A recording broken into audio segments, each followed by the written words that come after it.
Martxoaren 30ean hauteskunde sindikalak ditugu. Gure proiektua gauzatzen jarraitzeko ezinbestekoa da zure parte hartzea. Gure lana bi ildo nagusitan oinarritzen da. Batetik, zuretzat egiten dugu lan, egunero zure lan baldintzak eta eskubideen alde borrokatuz, zure arazoei konponbidea bilatuz eta zalantzak argituz ere.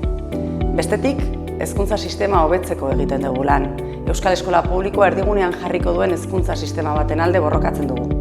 Egungo hezkuntza itunari aurre eginez. Lan baldintzei dagokionez, gure helburuetako batzuk hauek dira.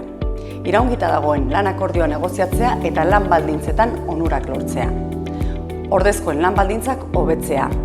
Erretiroa 60 urterekin guztiontzat izatea. Lan zama murriztea. Soldaten erosalmena berreskuratzea.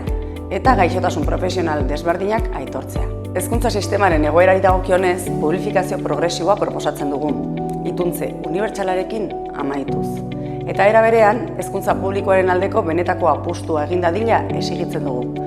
Segregazioari aurre egiteko lehen urratsa, ezinbestekoa dena, sistema publiko-pribatu udalarekin amaitzea da.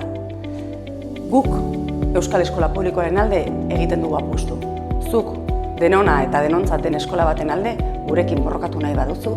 Martxoa 30, bozkatu estrellaz!